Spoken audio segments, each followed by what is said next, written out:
We're with Coach Gundy this week, and I thought I'd start with this because it got brought up to me by somebody just in town the other day. You know, they were saying, we don't really have that big, tall, wide receiver, deep ball guy like we sometimes have. But it really triggered this thought. We've won in so many different ways. This team playing fast with fast receivers. Last year with defense and rushing the football. When Mason Rudolph was here, you had the deep ball threat and the big, tall guys. It's just... It's amazing to me as I think back to when you first changed offensively in 2009, the flexibility you've had in what you do and how it doesn't really matter. There's always a way. Yeah, we've been very fortunate in that. I joke with the offensive staff because, Dunn's been here with me now, I think, 11 years. And so when I go in there, I'll tell them, here's 2 or 3 things I think that need to be added to the Mike Gundy library of offense. Because I said, whenever I'm done, I don't want anybody else to get credit for all this because this has evolved since about 2009. Yeah. Now, in 7 and 8, when I was calling plays, there's still some of it in it. We just changed how we get to it. And then we were obviously a more heavy run team during that time. Right. But when I talk to them about it, it's interesting in that we can get to just about anything we want out of a multiple personnel groupings or multiple sets. And that's what happens when a number of coaches are in one place at one time. And I will say the one thing that I did good in this area was not change our communication and how we get to something. So there's years we shelf plays because we don't really have the personnel for it. And then there's years like that we might create 2 or 3 different concepts to fit our personnel. And we keep them in our archives, and then we can pull them out and such. And then the thing that we've done is we've evolved that 50, I think there's 57 or 58 plays now that we can call in one word and play fast. And that's why we're in a good situation offensively. Mm-hmm. Most teams across the country are going to vary some and have some change in their offense or defense about every 3 or 4 years because so many coaches get fired. Right. So many coordinators get fired. Like I'm guessing that Ohio State's running Jim Knowles' defense. That would be my guess. Sure. And they weren't last year. Right. So they've had to change. And I think Jim's the third coordinator that head coaches have. So he's probably in his third system defensively compared to our terminology offensively and doing the things you mentioned. And what the guy mentioned downtown about that long, tall threat deep ball, for us right now he's injured. That's Jaden Bray. Right. So he's not playing right now. The Green twin is playing over there, and he has some of that. But he also is just learning and developing. And so we'll get back to that, but that is true. Right now in the first 2 games, we haven't had that luxury. I think we should get a plaque, Mike Gundy's School of Offense. Yeah. Maybe we'll just put it right here on the set so everybody can be reminded of what a great place we're in. A lot because of you. Well, it's the truth. Well, I give the offensive guys a hard time that way, and I tell them, I said, look, myself, with the help of Yursich, and Dunn was here and involved in it, we invented the RPOs. Sure you did. I'm wanting somebody to come forward and say that they were throwing pure runs with downfield passes before us.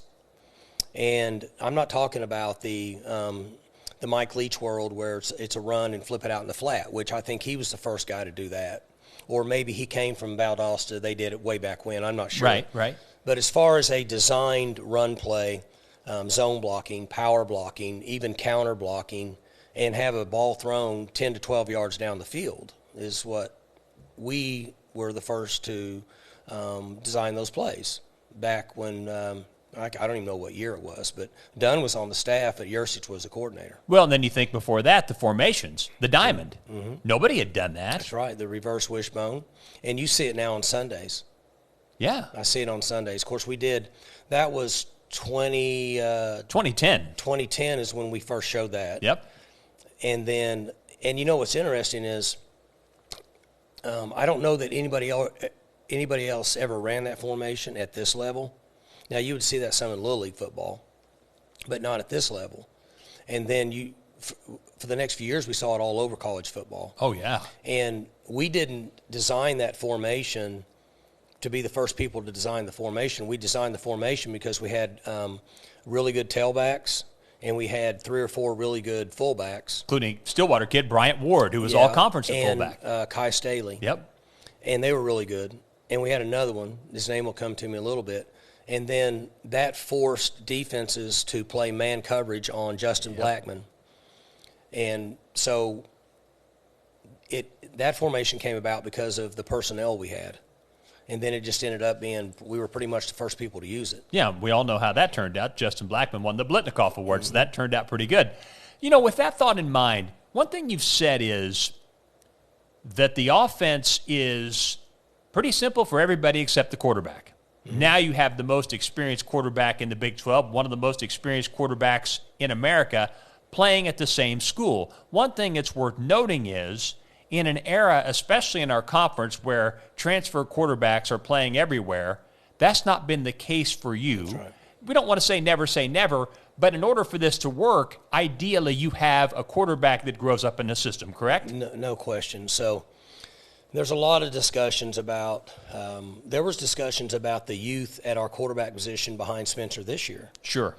Which I understand all that, but what people don't understand is that you need reps and you need years of experience in this system. So it's difficult for us to go grab a guy and bring him in and all of a sudden give him enough reps to get in a position he can play comfortably in this offense.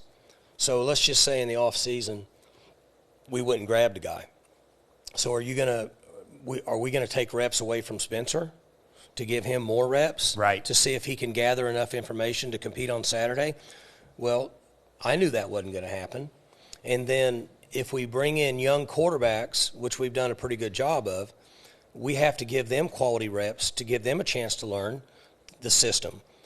Or how do we ever know if they can or can't perform at a high level and playing in the games? That's the issue you have at that particular position. Right. Now, with the other positions, it's different because they rotate in all the time. We might play 6 wide receivers in a game. Mm-hmm. So they're all getting reps. But in most cases, only one quarterback's getting reps. Gotcha. So he's not improving other than in practice, which is fine. But just think back to Spencer, his redshirt freshman year, and his sophomore year. I mean, just think of the mistakes he made. Yeah. And look at where he's at now. And that's because he's got game experience and reps. So if we would have just taken him as a redshirt freshman, and you know this first half of the season, he had some rough games. And if we would have just shelved him based on, well, obviously he's not playing good, he's not good enough, he would have never gotten to this point. Now, it's not perfect, but to play quarterback in this system, you need experience and you need reps. And the only way to get that is to give him reps and give him experience, period. So turning to the Pine Bluff game, because you are lacking in experience in a number of areas, that makes a game like this especially important, doesn't it? Every practice is important for us. And I think, if you I read a lot about what other coaches say across the country, and coaches who have had continued success and have been steady for a number of years, and I'm not just talking about the high-level ones. If you read all of Coach Saban's stuff at Alabama, he'll talk about the next practice. He'll talk about the game this weekend, and he doesn't want to talk about anything else. Well, ironically, that's what we believe in here.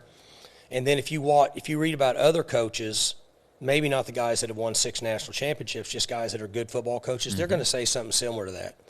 And those things are very important. And so for us, the message to our team this week, last Sunday night, was you need to prepare for tomorrow's practice and Tuesday's practice and Wednesday's practice and Thursday's practice as an individual, as a unit, offense and defense or special teams, and then we have to play really hard on Saturday night.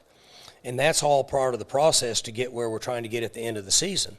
And we need to play well enough to beat Pine Bluff Saturday night during that process and not look anything beyond that, because we're really inexperienced in 12 to 14 of the 22 areas that we play in games. So our most experienced units is our punters, kickers, and snappers and holders. So everybody just has to understand what we're trying to get accomplished and not get too far ahead of ourselves. The lack of focus can cause issues. So let's say that, hypothetically, that we don't focus, we don't prepare well, and we still beat Pine Bluff. Then we lost a week of preparation to get ready for the next game. So it doesn't really do us any good. Right. We have to get better every day and every week. If not, we're not coaching the right way, and then we're not learning the correct way. And that won't work in college football. It has to be every week, and hopefully we're on the right path. So let's get into What's Your Beef, brought to you by Old Trapper Beef Jerky. So if we indeed go to an expanded college football playoff, you kind of wonder what happens with the schedule at some point. Would we go back to 11 games in the regular season, which means these games like this might go away? I mean, what are your thoughts on that? Could that be the evolution of this? Do you say no way? I mean, how do you see that playing out? Well, there's a lot of concerns I have. I think that if they're not careful, once they get to projecting a 12-team playoff, they might have the players rebel against that. Oh, really? These players listen to agents and runners, and so in the years ago you had 11-game schedule and you played a bowl game. You played 12 games. Right. Now you're playing 12 games, you're playing a conference championships, 13, and you might play 14 or 15 in the playoffs. Okay? Then if we go more, if we add more, you might play 16 games. So there's agents, representatives of these players that say, instead of playing 12 games, you're playing 16 games, which is about 30%, 25 to 30% more on the wear and tear on your body. And I'm trying to get you ready to make millions of dollars playing the NFL. Now, we can say that doesn't matter, but it does matter. That's the way the world works right now. Sure. Okay? The portal, NIL, all of this is a proven commodity. Conference realignment, all this, television network contracts is proof that all that does matter. So I think that could be a little bit of an issue. The other thing is this. Some of these teams that aren't as fortunate as we are at Oklahoma State to have a big athletic department budget based on television revenue need money. They need money to provide scholarships and uniforms and coaches' salaries, administrative salaries, and so the athletic department can up and run. I mean, it's the business world. If we don't play these games, then how do these universities, teams, athletic departments, how do they survive? No doubt. I'm going to guess that these teams, it's all across the country, that play these games, they're counting on that $1 million check to help fund their athletic department for the calendar year. They absolutely are. So there's a lot of moving parts here that we need to be real careful of and need to think through before we make drastic decisions. But I believe that they said they're going to the playoffs. I mean, obviously they're going to a 12-team. I mean, that's pretty much done. So the original discussion years ago was go back to playing 11 games so you don't get into a 16 and 17 game schedule. But that 12th game revenues money for other schools, and that 12th game revenues money for current schools, season tickets and suite holders and concession stands. Sure it does. So most administrators aren't big on taking pay cuts because they have to balance budgets. So are they going to want to take that game away? I don't know. There's a lot to be discussed and talked about here, but hopefully people a lot smarter than me will make those decisions and make the right ones. Well, one thing we know for sure, Old Trapper Beef Jerky is a great choice. It always is. Lean strips of beef, top quality spices.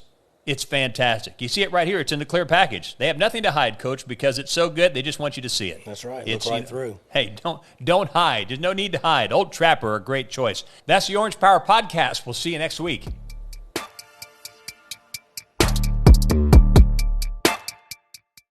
We'll make this simple. It's time to go and get rewarded for it. Save up to 25 cents per gallon of gas with the My Phillips 66 app. That's right, up to 25 cents per gallon of gas. That means for every fill-up, you're saving money for your next adventure. That's a reward that keeps on going.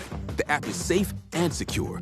Plus, mobile pay offers fewer touch points during payment, so you can focus on going and saving. Download and start saving with the My Phillips 66 app, so you can save more to go more. Phillips 66. Live to the full.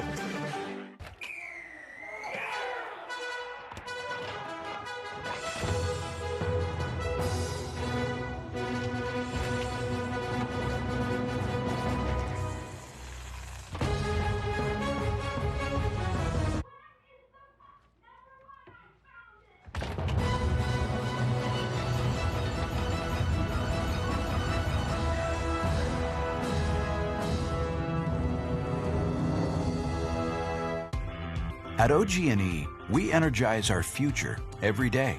That means enhancing and improving our grid to shorten outages, increasing reliability, and maintaining rates that are 30% below the national average as our communities continue to grow and flourish. There's a lot that goes into delivering affordable, reliable power. We do it so you're in control of your future. Because at OG&E, we energize life. Old Trapper Beefs. Last bag.